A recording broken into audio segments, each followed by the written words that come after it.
और वज़ीर दिफा ख्वाजा आसिफ ने कहा है कि अगर मुज़ाकरात हुए तो भारत से 3 पॉइंट्स पर बात होगी।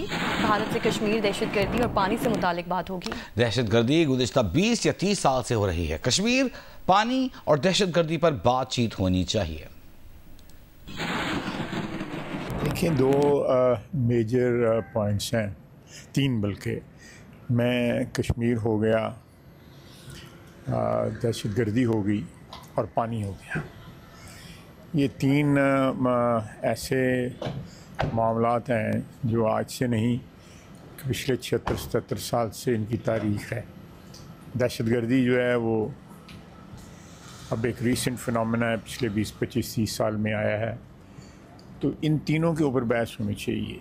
हम नहीं चाहते कि दुनिया या भारत जो है कि माजी के कोई इस किस्म के जो हमारी अफ़गान जंगों में, दोनों जंगों में जो हमारा रोल रहा है, उसके हवाले से जो सबसे बड़ा दुनिया में इस वक्त दहशतगर्दी का टारगेट या शिकार है पाकिस्तान, उस पर इल्ज़ाम लगाए।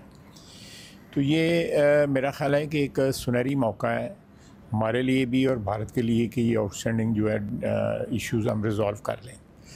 अब प्रेसिडेंट ट्रंप ने रात को जो है वो एक और आगे पेशरफ्त की है और उन्होंने कहा है कि कश्मीर का भी मामला जो है ना वो ज़ेर बहस आना चाहिए और उसका भी रेजोल्यूशन होना चाहिए। तो ये तीनों चीज़ें जो हैं, मेरा ख़्याल है कि ये 3 पॉइंट्स का एजेंडा जो मेरी नाक़िस अक़ल के मुताबिक है, ये रिज़ॉल्व होना चाहिए। एक दहशतगर्दी का जो एक स्टिग्मा है या एक दाग जो है अमेरिका के हवाले से हम पे लगा, वेस्ट के हवाले से, मगरिब के हवाले से हम पे लगा, वो जो है हम उसका बेशुमार नुकसान उठा रहे हैं, आज भी नुकसान उठा रहे हैं। एक हमारा इम्प्रेशन जो है, और दूसरा हम सबसे बड़ा शिकार है। ये कितनी बड़ी सितम ज़रीफ़ी है कि एक मुल्क जो दहशतगर्दी का सबसे बड़ा शिकार है, उसके ऊपर एक झूठे इल्ज़ाम जो है लगा के हम पे हमला किया जाए, हमें जो है फ़ौजी एक कन्फ्रंटेशन में धकेला जाए। तो मैं समझता हूँ ये 3 बड़े इश्यूज़ हैं। और पानी का जो मसला है वो सेटल हुआ है 1960 की जो ट्रीटी है, उसमें कतई तौर पे उसमें कोई इबहाम नहीं है और ना उसमें कोई उसको मुअत्तल करने का कि कोई गुंजाइश है उस ट्रीटी के अंदर। तीसरा मसला कश्मीर का है। तकरीबन सारी जंगें कश्मीर पे लड़ी गई हैं। ये जो जिसका परसों सीज़ फायर हुआ है, ये भी इसमें भी कश्मीर निशाना था, कश्मीर की प्रॉब्लम थी। और मोदी ने जो है इस ख़ित्ते को एक ऐसे जहन्नुम में धकेलने की कोशिश की है कि जिससे अल्लाह ताला ने हमें बचाया है। हमारी अफवाज की जो एक मुसम्मम इरादा और एक आहनी जो है वो दीवार बन के खड़े हो गए, जिस तरह कुरान मजीद की जो आयत है जिसके नाम पे, जिस पे इसका नाम रखा गया है, इस सारी कन्फ्रंटेशन का, इस जंग का।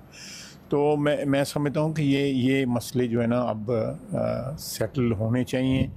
और इसमें जो 1.5-2 अरब की आबादी है हमारे इस खित्ते की, इसमें भारत है, पाकिस्तान है, श्रीलंका है, भूटान है, नेपाल है, बांग्लादेश है, चाइना भी है। इसमें इस खित्ते की जो आबादी है उसको आम गरीब लोगों को जो है रहने का हक़ दिया जाए। सर, एक लफ्ज़ आया था इंडियन फोर्सेस की ब्रीफिंग में कि हम अभी तक के इस एक्शन लेंगे, आगे भी बढ़ेंगे, और हालांकि दूसरी तरफ महदूद वक्त के लिए सीज़ फायर की बात हुई थी, एग्री हुए हैं। तो ये अगर कोई ऑपरेशन इंडिया आगे करता है या कोई एक्शन लेता है तो इसके लिए पाकिस्तान कितना तैयार है, इसके लिए क्या होगा?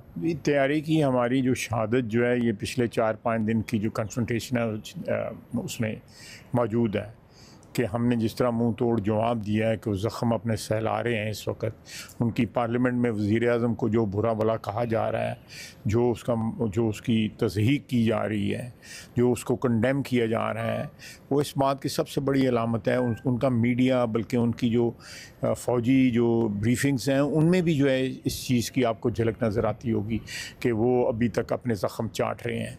तो अगर दोबारा उन्होंने अटैम्प्ट की तो आगे भी आप, ये हमारी डिप्लोमेटिक फ़तह भी है कि आगे पहले भी जो है ज़्यादा से ज़्यादा ममालिक जो हैं वो, बल्कि मैं समझता हूँ कि उनके साथ सिवाय इज़राइल के कोई भी नहीं उनके साथ खड़ा हुआ, सारे या न्यूट्रल थे या हमारे साथ खड़े थे।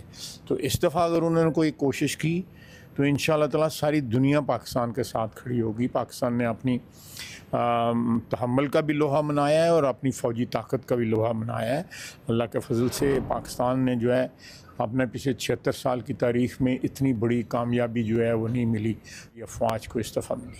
बहुत शुक्रिया।